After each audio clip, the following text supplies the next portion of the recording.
say. We can do it our way. And if love's just a game, then come and play. Aziza, meet me on the floor tonight. Show me how to move like the water. In between the dancing lights. Be mine, Aziza.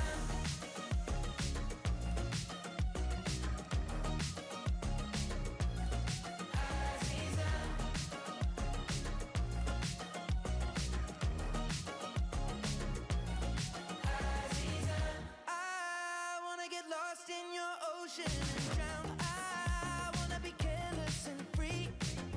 I wanna live here in the moment we found. I wanna be all that you see. But tomorrow can wait. Freezing time in this place till the sun is awake. Be like a magnet on me. I don't care what they say. We can do it our way. And if love's just a game, then come and play. Aziza,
say.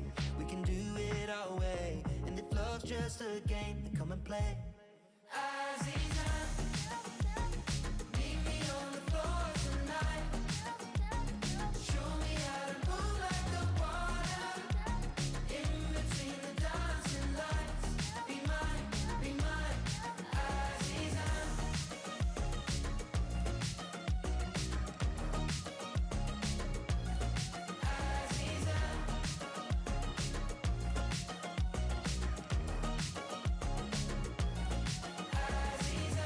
I wanna get lost in your ocean and drown. I wanna be careless and free. I wanna live here in the moment we found. I wanna be all that you see. But tomorrow can wait. Freezing time in this place till the sun is awake. Be like a magnet on me. I don't care what they say. We can do it our way. And if love's just a game, then come and play. Azizan, meet me on the floor tonight. Show me how to move like the water. In between the dancing lights. Be mine, Azizan. Meet me on the floor tonight. Please take your seats. Show me how to move like the water. In between the dancing lights. Be mine, Azizan.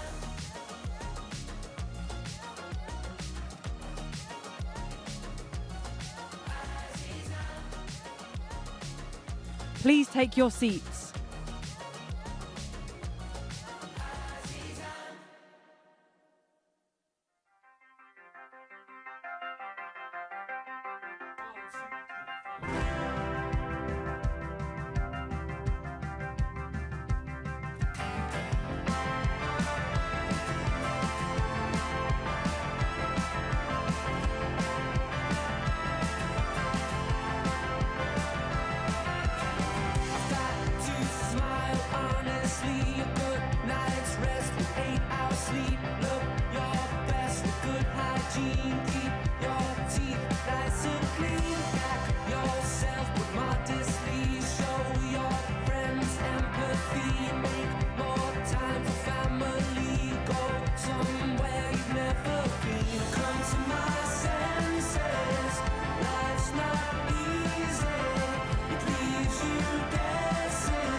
say we can do it our way. And if love's just a game, then come and play.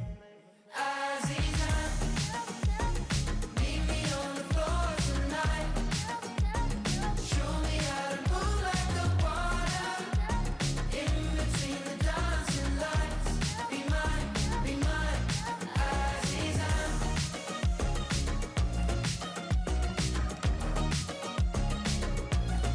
Aziza.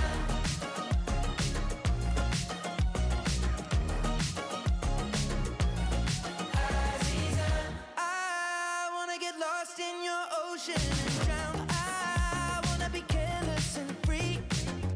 I wanna live here in the moment we found. I wanna be all that you see. Well, tomorrow can wait. Freezing time in this place till the sun is awake. Be like a magnet on me. I don't care what they say. We can do it our way. And if love's just a game, then come and play. Aziza, meet me on the floor tonight. Show me how to move like the water in between the dancing lights. Be mine, Aziza. Meet me on the floor tonight. Show me how to move like the water in between the dancing lights. Be mine, Aziza. Aziza.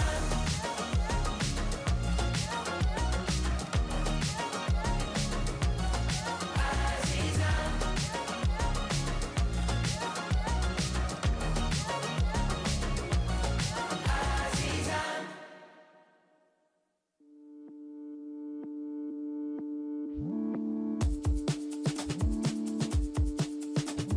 It felt like a Wednesday when we had our first date.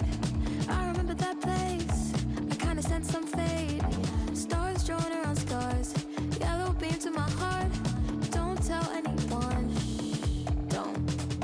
Seasons start to change. I've been daydreaming for days. Yeah, you got me in a loop. Send me pictures of the moon, so the balls in your court. If I'm something you adore and you wanna see me more, I'll be okay with that. Would a boy like you, like a girl like me? Doesn't matter if we don't know where it's lead. Would a boy like you, like a girl like me?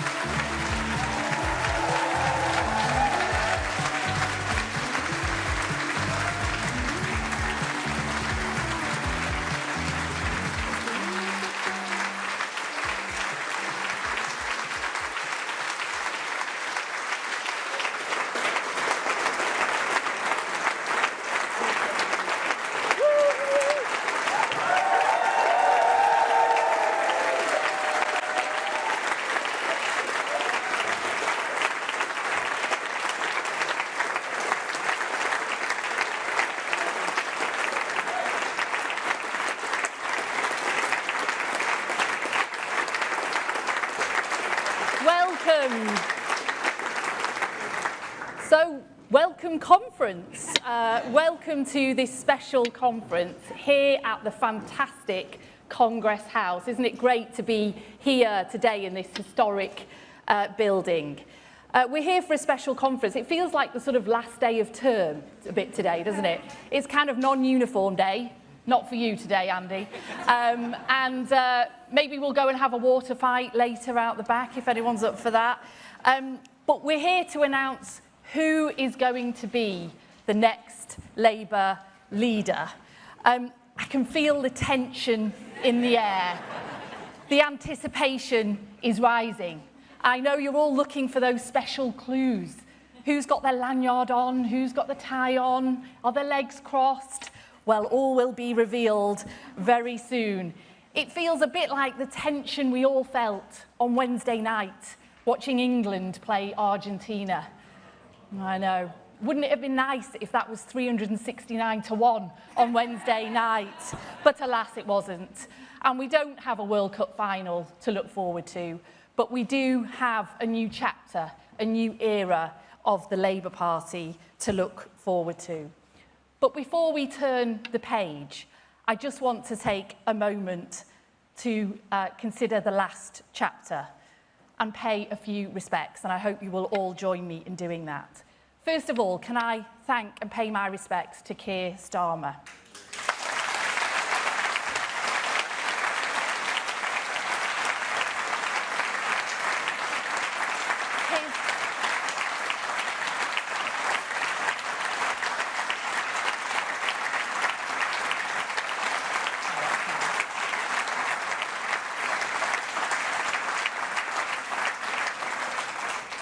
That's really nice. And his legacy will be of the guy who helped save the Labour Party. He took us from that historic defeat and just 4 years later took us to that historic election victory. And we thank him for that. And that meant that we had a really strong Labour government that was able to deliver on our Labour values. And he, under his leadership, he did just that. Lifting 500,000 children out of poverty, real wages rising and interest rates falling, restoring Britain's standing around the world as a force for good and change, ending no-fault evictions, rail back into public ownership and giving our mayors powers over buses, of which I'm sure we'll hear more about. Day one rights to sick pay and finally ending 0 hours contracts. And just this week, Hillsborough Law. What a moment that was. And finally, ending the hereditary principle in the House of Lords. That is just to name a few.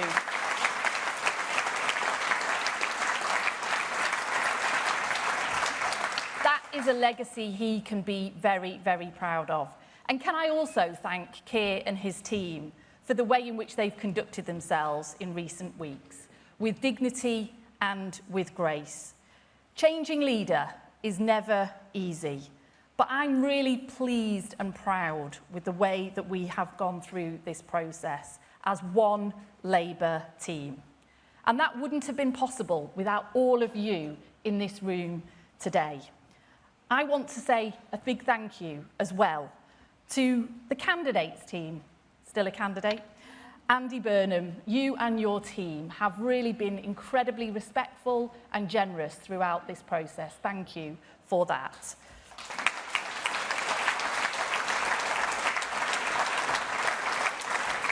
And thank you to all the Labour Party roll holders, the elected representatives, our trade union colleagues for helping to steer this ship into steadier waters. Thank you for that too.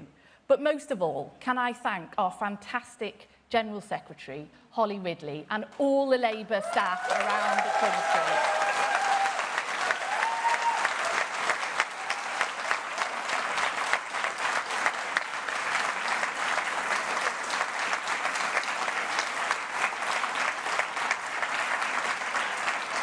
Times of change are never easy. They can be very, very anxiety-making, as we all are well aware of. But you have been solid and steadfast, all of you, every single Labour Party member. And I strongly believe that we have come through this process stronger, more united, and showing the very, very best version of ourselves to the country.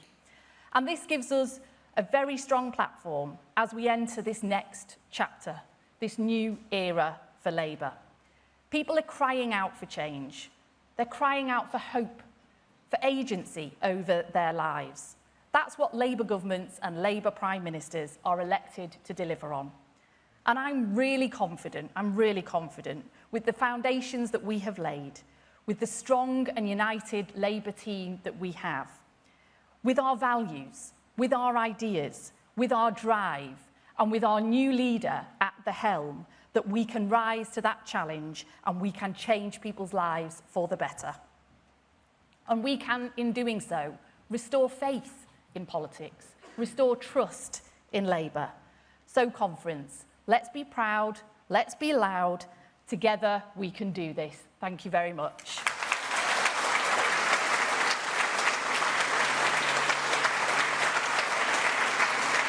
So now, without further ado, can I introduce our returning officer and our fantastic General Secretary, Holly Ridley. Thank you. Thank you so much. That was brilliant. Well done.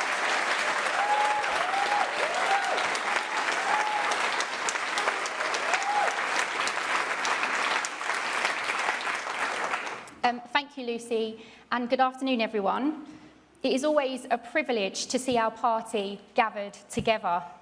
The fact that we meet in Congress House, a place that embodies the enduring partnership between the Labour Party and the trade union movement. It is a fitting reminder that our strength comes not simply from the breadth of our movement, but from the values that unite us: solidarity, fairness, and a shared commitment to improving the lives of working people. I'm Holly Ridley, the General Secretary of the Labour Party and returning officer for the Labour Party leadership election.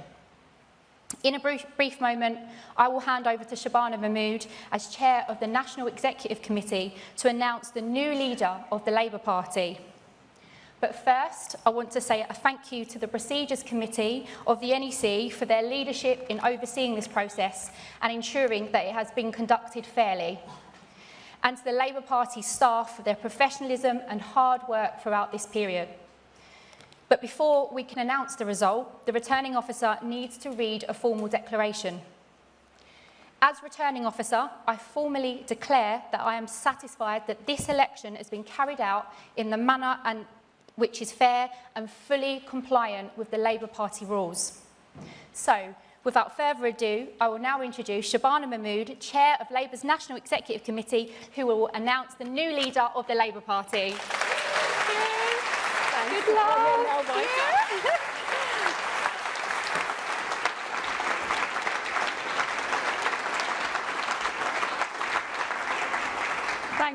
Thank you very much, Holly.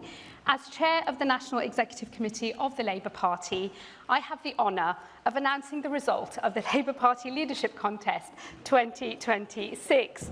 This is the formal bit. Following the resignation of Sir Keir Starmer as Labour's leader, the NEC set out the procedures and timetable for a contest to seek his replacement. The returning officer has informed me that the requirements of that contest have now been met. It's hardly a nail-biter, folks. And so, despite the efforts of a lone MP, I can confirm that there was only one eligibly nominated candidate. Following the period of nominations by Labour MPs, one candidate received 379 nominations. Having met the threshold of 20% of the Parliamentary Labour Party, they were eligible to proceed to the next stage. One other candidate received one nomination and is not eligible to proceed. Among the affiliated trade unions and socialist societies, the one eligible candidate received 23 nominations in total. This included nominations from all 11 trade unions, comprising well over 5% of the affiliated membership. There being no other eligibly nominated candidate, it is therefore my honour to declare that the duly elected leader of the Labour Party is Andy Burnham.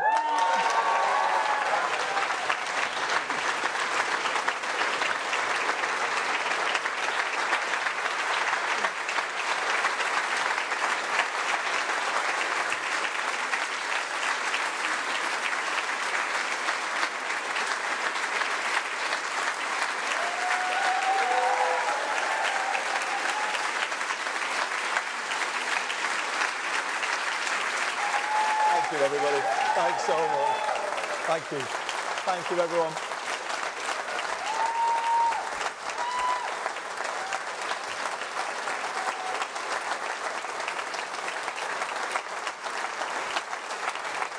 Thank you so much, everybody.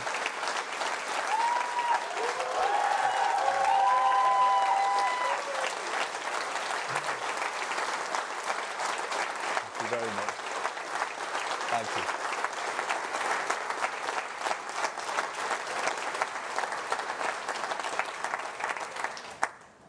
Thank you so much, friends. What a moment. And what backing you've given me. All our affiliated trade unions, all our socialist societies, 379 of our MPs, and I don't need to say commiserations to Catherine West, because she backed me too. Thanks, Catherine. All of them heard the call from the people of Makerfield. on behalf of forgotten places everywhere up and down this country for a return of the Labour they once knew. And now we answer that call. We will be that version of Labour again.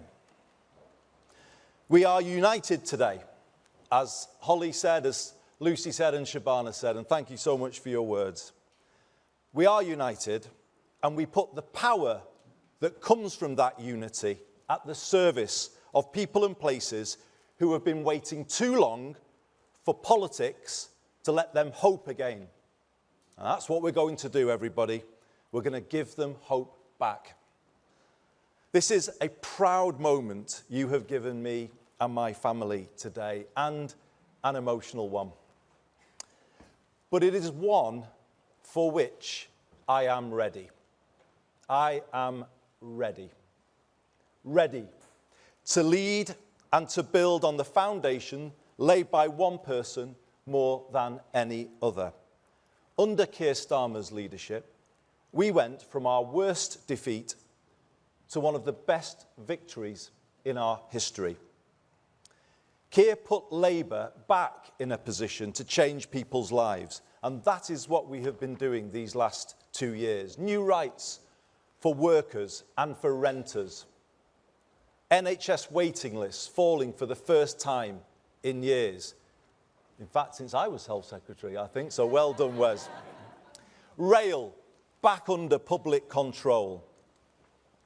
Britain's reputation rebuilt on the world stage. And as Lucy said, just this week, the biggest rebalancing of the scales of justice this country has ever seen. Today we thank Keir for his service to our party and to our country.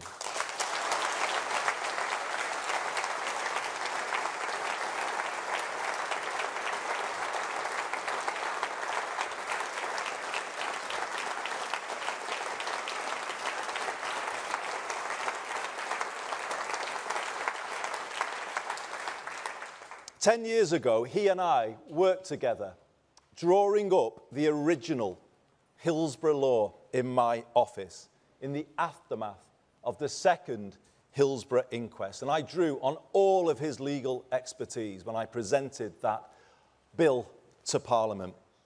To be in Parliament on Tuesday, when Keir delivered on his promise to the Hillsborough families and all of the other campaigners who were part of the Hillsborough Law Now campaign, a promise to end the cover-up culture in this country, to pass power from the authorities to ordinary people, and to prevent anyone in future going through what the Hillsborough families did. It felt to me like life coming full circle.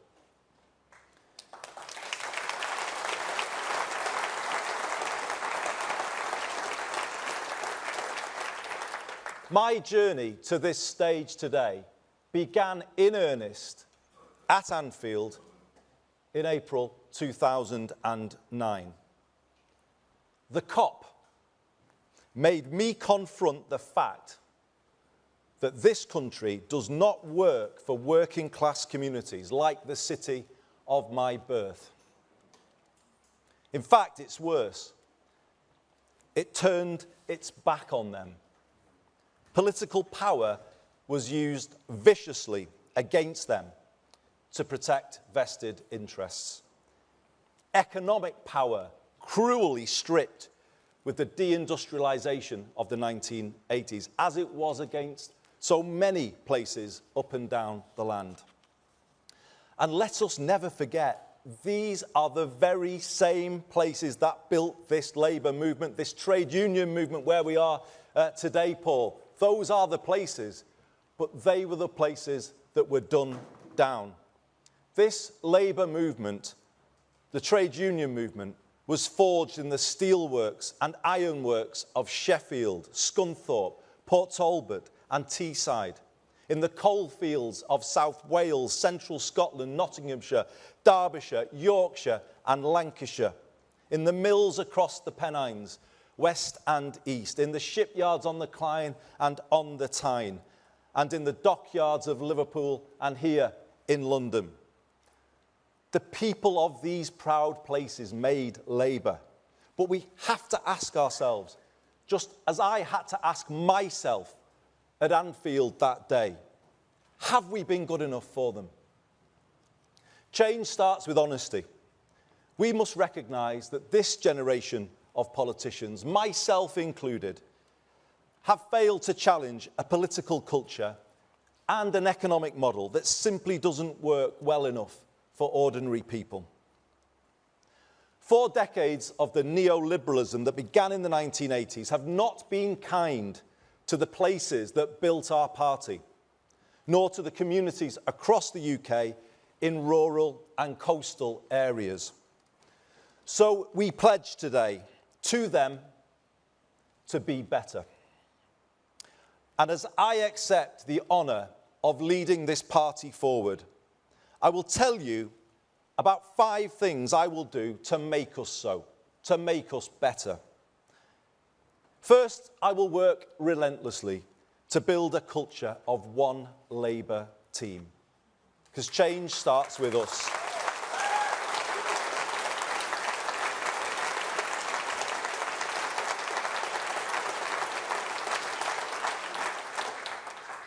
We won't beat Britain's new right if we are consumed by infighting and pulling in different directions.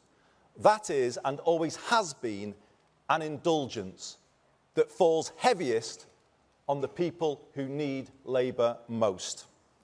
Fighting to eradicate it and the insidious briefing culture that goes along with it will characterise my leadership. In future, when a Burnhamite walks into a bar, as many Burnhamites are known to do, talking about you, Kevin. In future, when a Burnhamite walks into a bar, I want the barman to say, "Great to see you. We don't like factional politics in here."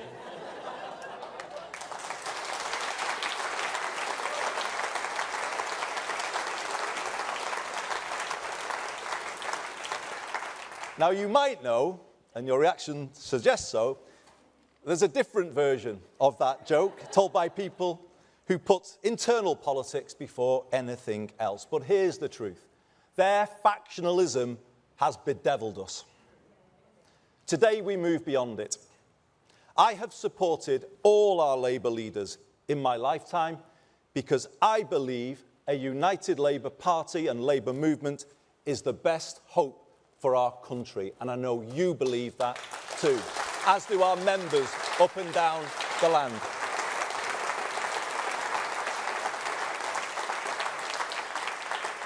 And I will lead this party in that spirit, not seeking to suspend or punish members who have principled views that may be different from mine, but building unity by respecting all shades of opinion. And contrary to what you may keep on reading, I haven't made any decisions yet about who will be in that top team, but I will soon. And when I have, you will see it reflects all parts of our party, all communities, and it will reflect your own place within this great party of ours. A stronger, more united Labour Party lifting up a stronger and more united Britain. And this brings me to my second change. I will work to build a new politics. The country is crying out for it. We might enjoy the point scoring against others. The public don't. How can politicians point fingers when living standards are falling and politics as a whole isn't working for them? It infuriates them and makes them switch off. In Makerfield, I decided to make a break with this. I said we hadn't been good enough. I told people what I would do to fix it. You know what? People started to listen again. They gave us a fair hearing, as the great British public always do. And then another chance. But let's be honest, everybody, this is a last chance to change, and we must take it together, united together.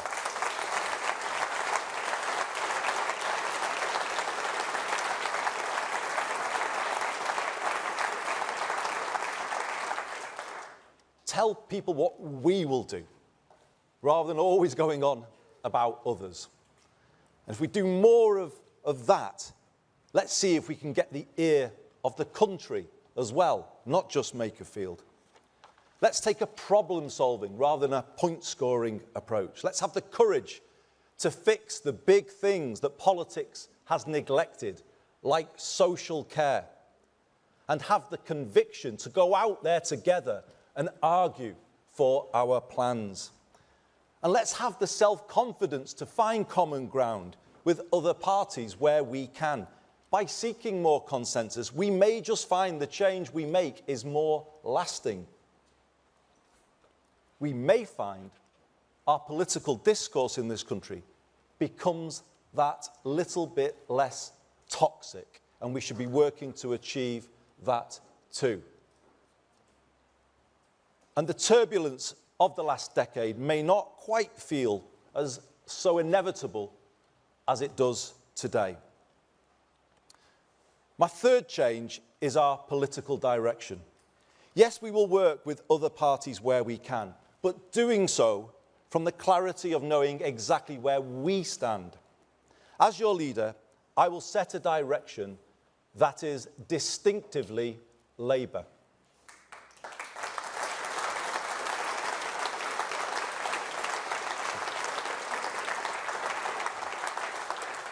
We won't try to out-green the Greens or out-reform reform, or doing what we've done in the past of wearing too many Tory clothes. Let me tell you, I'm quite happy that Kemi doesn't approve of my wardrobe choices, because I'm not keen on theirs either. From here, we do it differently.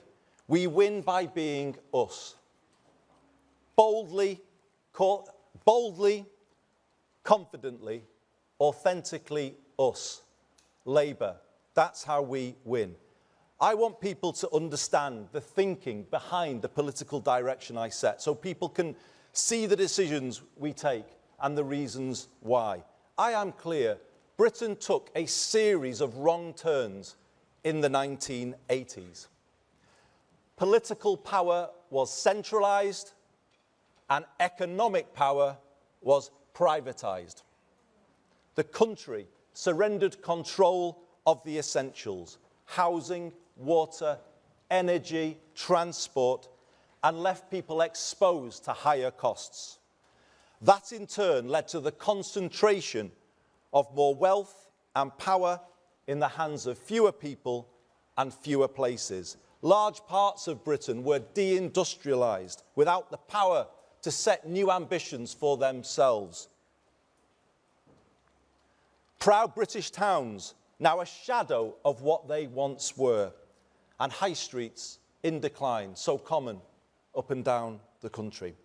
Slowly, at times imperceptibly, over 4 decades, political and economic power drained away out of our communities in every region and nation of the UK. If local places don't control something as basic as a bus service, how can they connect people to opportunity and turn things around? If the sell-off of council homes leaves the country chasing rents in the private rented sector through the benefits system and paying for temporary accommodation for thousands of families as they have to do here in London and elsewhere across the country, how then will we find the money to invest in prevention and improve people's lives? The truth is we can't. And if we don't have sufficient public control over the cost of the essentials, how can we have control over inflation, public spending, and the rest of the economy? The right used the phrase, take back control, but they are the ones who gave it away in the first place.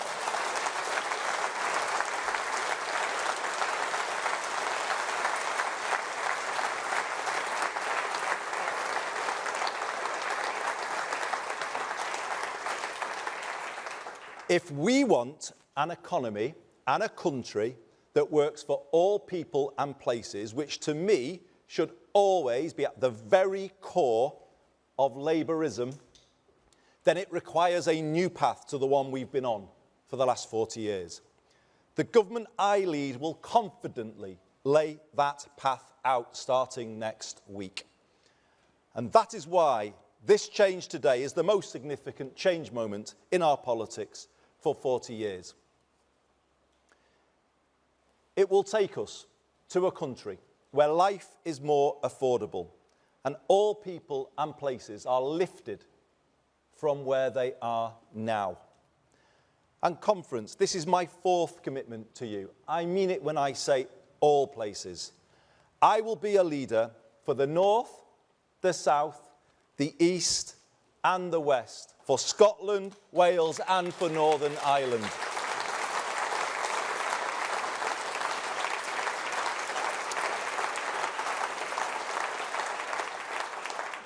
Yes, the north of England has given me so much, everything, in fact.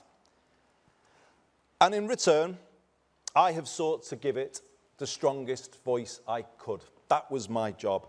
But now I do the same for everywhere.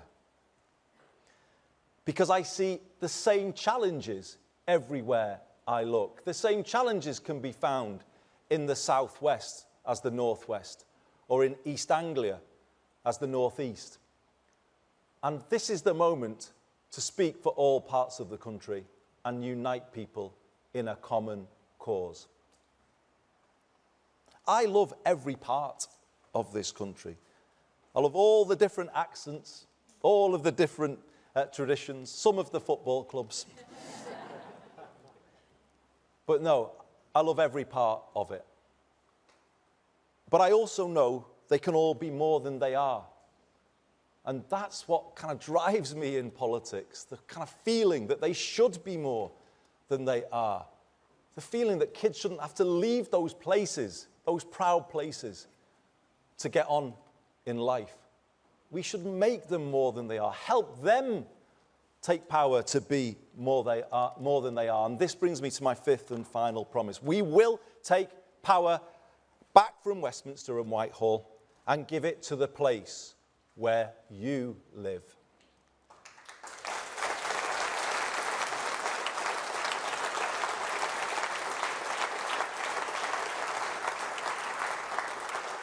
More power over life's essentials so you can make them work better and more affordable for people, just as my good friend Steve Rotherham is doing today as we are here meeting at the TUC in London. He is at a meeting, chairing a meeting of the Liverpool City Region Combined Authority, and he is presenting to that meeting a plan to put the entire Merseyrail network back in public ownership by 2028.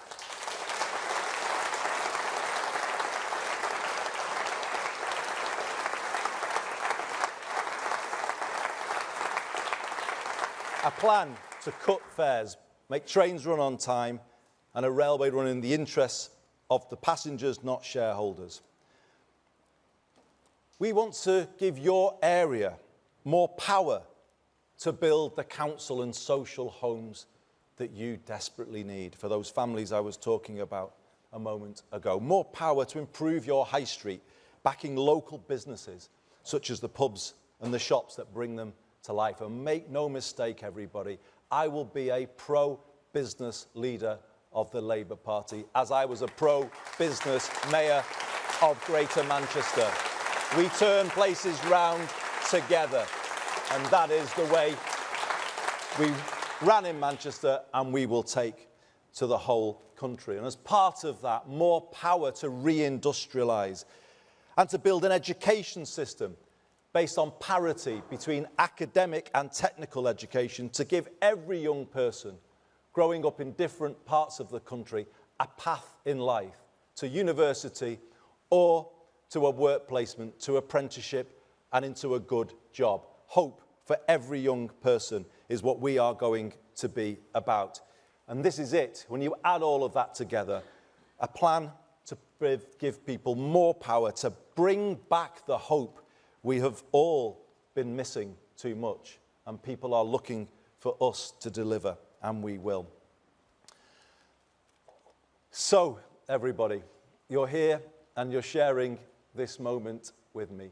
Thank you so much for being with me. I've had a long journey through politics to get to this moment, as you all know, because so many of you in here and so many others watching this on television know what they did to help me along my way and knock me into shape as they needed to do. I want to, if I may, just single out three. I was his parliamentary private secretary in my first experience of the front bench, but he has been the truest mentor to me in the decades since, and it's just wonderful to be with you, Lord Blunkett, David, on this special day.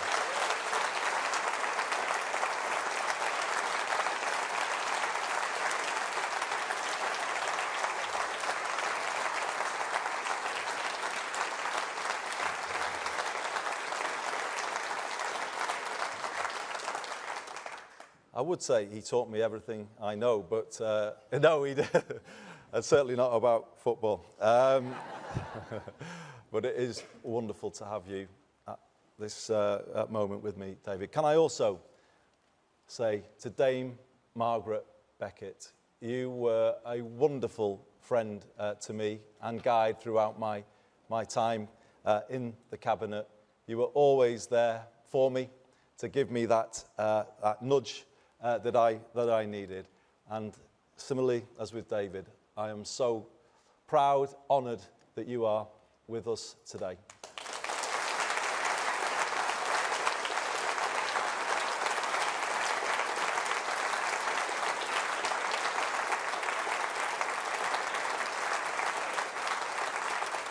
And sitting next to Margaret, for those of you who want somebody to blame, he is the man you can hold to account. He is the man that fired up a young Andy Burnham in the northwest of England in the mid-1980s with rhetoric of the kind that remains unmatched, I would say, in modern politics. It has always been something that I treasure to get a message from him with his advice and the care and the thought he puts into those messages. They mean everything to me. I would not be standing here. I would have not have joined this great party of ours in 1985 had it not been for the legend that is Neil Kinnock. It's absolutely brilliant to have you with us today.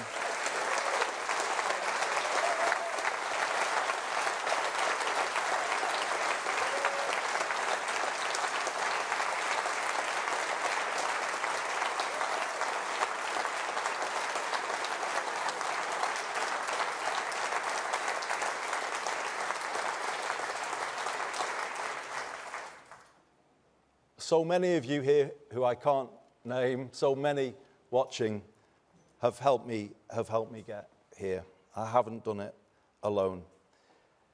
I haven't got everything right, and I'm sorry where I've fallen short. But I have always given it my all, and I always will.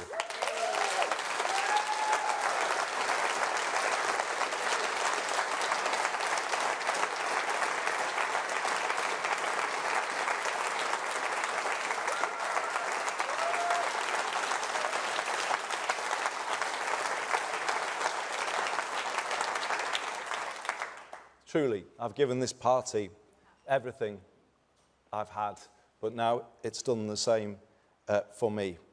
I have listened and learned as I've gone along, you'll be pleased to know. And hopefully, I've got better as a result. You can be sure of this. I know what I believe after 25 years as an elected Labour representative. And I know what I want to do, working with you all. I have a plan. And what I also want you to know is that I won't change. I have a style, it's my style. I will always stay close to the ground, close to the people, hopefully Still in my season ticket when the new season starts. In Cardiff on Tuesday. Brilliant just to meet and chat to people as they came up to speak.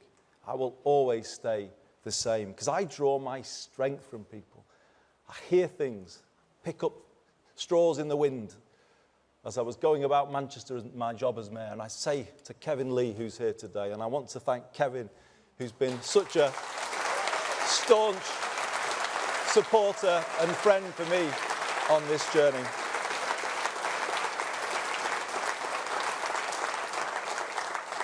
I would bring a little idea from Greg's or the pub or wherever, and he'd say, well, this is hardly from a think tank, what am I meant to do with this? But that's how we did it, just to be close and listen, and that's what I'll do. I'll be out and about in August, in all parts of the UK, definitely in the south, and I'm off to Gravesend later to show I'm for the south too. That's the way I've always done it, and it made me really proud recently. You might call it faint praise, but I took it as very serious praise. Someone said recently, Andy's all right. He's for us.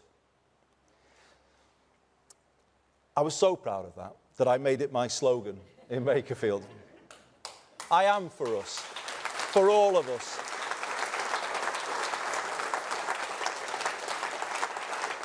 And I want people to say once again that Labour are for us.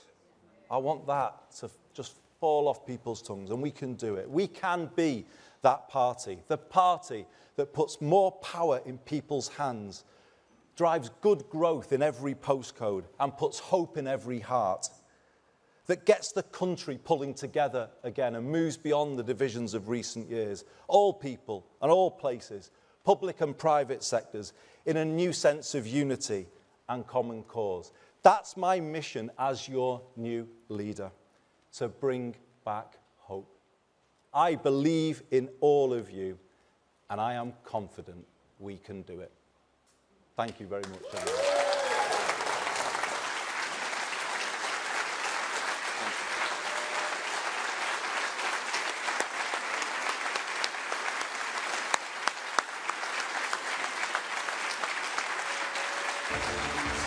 Thank you.